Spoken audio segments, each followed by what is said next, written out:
Hello friends, पिछली videos में हमने लॉ ऑफ डिमांड टॉपिक है जो कंप्लीट किया था। उसके 3 पार्ट्स हैं जो मैंने अपलोड किए हैं।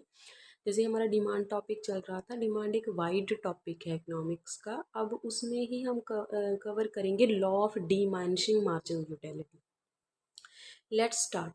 The law of diminishing marginal utility states that amount of satisfaction provided by the consumption of every additional unit of goods decreases as we increase that goods consumption.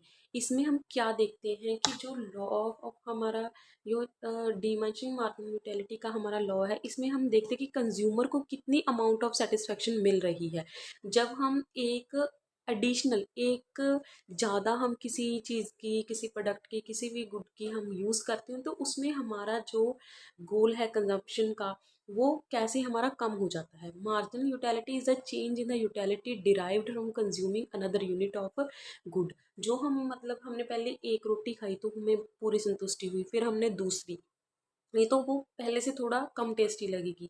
ऐसे ही अगर हम क्वांटिटी हमारी चपाती की बढ़ाने लगेंगे तो उसमें क्या होगा कि हमें एट द एंड क्या हम बीमार हो जाएंगे, क्योंकि वो हर टाइम है उसकी यूटिलिटी जो कम हो जाती है।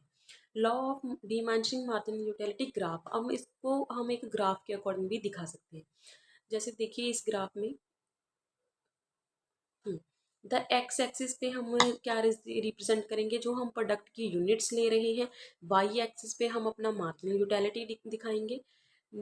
इसमें हम देखेंगे कि जैसे जैसे हम अपनी यूनिट्स बढ़ा रहे हैं, तो जैसे पहले हम जब 1 यूनिट ले रहे थे तब हमारी यूटिलिटी 10 थी, फिर हमने 2 कर दी तो यहाँ पे पहुँच गया पॉइंट, 3 कर दी तो यहाँ पे मतलब कम हो रहा है। एट द एंड एक पॉइंट पे हमारी यूटिलिटी 0 होगी, और उसके बाद अगर हम नेक्स्ट 7 यूनिट भी ले लेंगे तो हम नेगेटिव में चलेंगे, अगर 8 भी लेंगे तो -4 पर हम आ जाएंगे। इस तरह अगर एक एडिशनल यूटिलिटी है तो उसमें मार्जिनल यूटिलिटी है जो हर समय फॉल कर रही है, कम हो रही है। अगर 0 पर भी पहुंचेगी, फर्दर अगर हम उस पर चलेंगे तो वो नेगेटिव पर चलेगी। आफ्टर सर्टेन पॉइंट है जो हम क्या है उसे डिससेटिस्फेक्शन फील करेंगे। अब अगर इसके आगे भी कंज्यूमर कोई चीज़ बाय कर रहा है, कोई चीज़ कंज्यूम कर रहा है, तो उसको क्या है कि नेगेटिव यूटिलिटी मिलेगी, वो डिससेटिस्फाइड हो जाएगा उस पर्टिकुलर यूनिट को कंज्यूम करके। तो ये था हमारा law of diminishing marginal utility का ग्राफ। नेक्स्ट हम इसे एक सिंपल से एग्जांपल भी देख लेते हैं। Example of the law of diminishing marginal utility. First example क्या है, suppose a person is starving and has not eaten food all the day.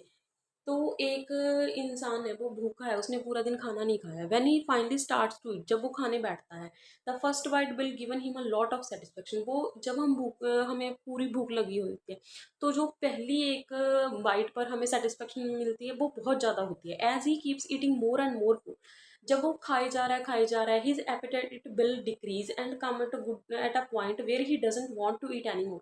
जब उसकी भूख एपेटाइट पूरी तरह खत्म होगी तो एक पॉइंट ऐसा आएगा कि उसको खाना बिल्कुल अच्छा नहीं लगेगा और वो उससे ज़्यादा खाना भी नहीं चाहेगा, क्योंकि उसके तृप्ति होगी है, उसकी यूटिलिटी अब 0 पे चलेगी। अगर वो उसके बाद भी खाएगा तो वो बीमार हो जाएगा। एग्जाम्पल 2, सपोज देर इज जो तो हमारी कंज्यूमर की थी, अब हम एक as a manufacturer business person भी देख लेते हैं इसे। Suppose there is a manufacturer who has a huge demand for his product, जिसकी मार्केट में प्रोडक्ट्स की बहुत ज़्यादा डिमांड है। To meet the demand the consumer sorry the manufacture will employ more workforce. तो मैन्युफैक्चरर है जो, वो क्या करेगा और वर्कफोर्स लगा देगा ताकि डिमांड पूरी कर सके। But eventually there will a come point where hiring more workers doesn't benefit the organisation. जब वो वर्कर हायर करे जा रहा है तो एक पॉइंट पर आएगा कि उसको उतना फायदा हो नहीं रहा, उसके खर्चे बढ़ गए हैं पर क्वांटिटी डिमांड वो उनकी पूरी नहीं कर पा रहा। Instead hiring more workers bring down the production per workers since the quantity demanded was being met by fewer worker. क्योंकि उस टाइम जो वर्कर है उसका काम कंप्लीट नहीं हो रहा, बट उसका ऑर्गेनाइजेशन पर बर्डन है जो बढ़ रहा है। उससे अच्छा तो कि जब उसके के पास कम वर्कर थे तो काम उसका जल्दी हो रहा था। This example illustrate the law of diminishing marginal utility because hiring additional workers will not benefit the organization after a certain point। क्योंकि क्या, जितने ज़्यादा वर्कर होंगे उतना उसका टाइम ज़्यादा वेस्ट होगा, वर्कर आपस में बातें करेंगे, खाने पे टाइम स्पेंड होगा, तो क्या है कि उनके काम की जो ज़्यादा एफिशिएंसी से वो पहले काम करें, तो उतनी एफिशिएंसी से वो बाद में काम नहीं करेंगे। तो यहाँ पर भी हमारा लॉ ऑफ जो डिमांशिंग मार्जिन यूटिलिटी है वो हम लगा सकते हैं। Assumption of the law of diminishing margin utility, assumption क्या होती है कि हमारी क्या मान्यताएं हैं, क्या है हम वो चीज़ें जो मानकर चलते हैं कि जिसके कारण हम कह सकते हैं कि यहाँ पर law of diminishing margin utility है वो हम लगा सकते हैं। सबसे पहला है रैशनल कंज्यूमर। रैशनैलिटी क्या होती है, जो हम बुद्धि, हमारी विजडम है ना। कंज्यूमर क्या है, रैशनल, बुद्धिमान होने चाहिए। It requires consumer to behave rationally, इसमें हम देखते हैं कि कंज्यूमर को रैशनल तरीके से बिहेव करना चाहिए। They should make a sound decision all the time, उनको क्या है, हमेशा अच्छे डिसीजन बनाने चाहिए। बीइंग ए कंज्यूमर, उनको प्रोडक्ट अच्छे से चूज करना चाहिए, आना चाहिए वो क्या खरीद रहे हैं, उनकी जरूरत के अकॉर्डिंग वो प्रोडक्ट सही होना चाहिए। The law assume that consumer try to maximise utility subject to their income, उनकी यूटिलिटी उनको पता हो कि मेरी इनकम के हिसाब से मुझे कैसा प्रोडक्ट खरीदना है और उस प्रोडक्ट से मुझे अपनी कैसे यूटिलिटी है जो पूरी करनी है। कॉन्टिन्यूस कंजम्पशन, इसका मतलब है कि हम जो किसी पर्टिकुलर प्रोडक्ट को कंज्यूम कर रहे हैं वो हम कॉन्टिन्यूस करें। ऐसे नहीं है कि हम अगर, जैसे पिछली एग्जांपल में हमने खाने की बात की, हम ब्रेकफास्ट, लंच और डिनर इनको नहीं कंपैरिजन कर सकते। अगर हम उस टाइम की बात करें तो सिर्फ ब्रेकफास्ट के हम खाने की बात कर रहे थे, अगर लंच में तो लंच की। ऐसे नहीं है कि ब्रेकफास्ट और लंच की आप यूटिलिटी कंपेयर करें कि ब्रेकफास्ट में मुझे ज़्यादा तृप्ति मिली थी और लंच में नहीं मिली, ऐसा कुछ नहीं है। तो जो आप कंज्यूम कर रहे हो एक कॉन्टिन्यूस टाइम में होना चाहिए, ना कि इंटरवल्स में। This assumption is fundamental for the law of hold. It means that consumer continuously consume every additional unit of the good. उस particular time में वो continuous उसे use कर रहा है। Therefore, there should not be interval. जैसे मैंने पहले ही कहा, उसमें कोई भी time gap नहीं होना चाहिए। The consumption of other unit. For example, if a hungry person eats a pizza for lunch, then eats more pizza for dinner. तो ऐसे नहीं कि एक बार लंच में खा लिया तो डिनर में तो ऑब्वियसली वो खा ही सकेगा। ऐसे नहीं है कि ऐसे कि लंच में अगर वो एक पिज्जे के बाद दूसरा खाना चाहे तो हो सकता है वो डिससेटिस्फाई हो जाए। The law is violated because the consumer is again hungry, उस टाइम तो उसे भूख लगी जाएगी।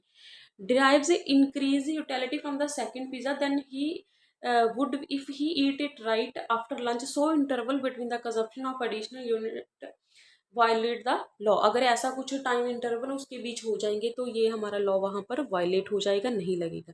Standard size of units, the size of every unit should be common, जो साइज है यूनिट्स का वो एकदम से सही होना चाहिए, सिमिलर होना चाहिए। If a person drinks half of glass water, drinking another half glass after it might not diminishing the utility, since he has not yet derived the total utility from consuming a full unit of the good.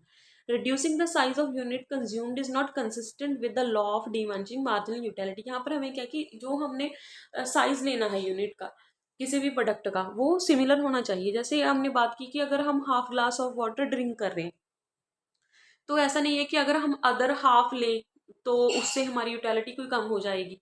तो वो size एक proper size होना चाहिए। ऐसे नहीं कि पहले हमने एक ग्लास पी लिया फिर उसके बाद हमने हाफ ग्लास लिया, है ना। तो अगर हम एक ग्लास के बाद एक ग्लास ही पियेंगे तो उसमें हम अपनी यूटिलिटी है जो काउंट कर सकते हैं कि हमारा मार्जिनल यूटिलिटी में हमें कितना अंतर मिल रहा है। नेक्स्ट है हमारा एग्जेप्शंस ऑफ डिमांशिंग मार्जिन यूटिलिटी। कहाँ पर हम कह सकते हैं कि जो हमारा जो लॉ है वो होल्ड नहीं करता। एडिक्शन और हॉबी, किसी चीज़ की पर्टिकुलर हमें एडिक्शन है, जहाँ हमारी कोई पर्टिकुलर हॉबी है तो उसमें हम इस लॉ को होल्ड नहीं कर सकते। This law doesn't hold in the case of addiction, जब हमें किसी चीज़ की लत लग जाती है, नशा हो जाता है, तो वहाँ पर हम नहीं कह सकते। The margin utility of having an additional glass of alcohol doesn't decrease for an alcoholic, जो एक बंदा जिसको अल्कोहल पीने की आदत है वो शराबी है तो उसे फर्क नहीं पड़ता, उसने तो जब एक गिलास पी लिया तो उसके बाद वो 2 बॉटल्स भी पी सकता है, 4 बॉटल्स भी पी सकता है, क्योंकि उससे उसे फर्क नहीं पड़ने वाला उसके, क्योंकि उसको उसकी लत लग चुकी है। Similarly in the case of hobbies, a person who likes to paint might not experience diminishing marginal utility in making a new painting.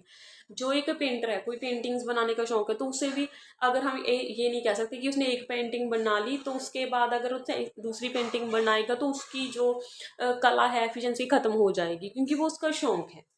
Rare items, it doesn't hold in the case of rare item, जो valuable rare item है उसमें की अगर हम collection शुरू कर दें तो उसके पर भी ये हमारा लॉ नहीं लगेगा। It is specially true for enthusiast who chase such thing that are passionate about them, कुछ लोगों को आदत होती है कुछ चीज़ें कलेक्ट करने की जो पैशनेट होते हैं।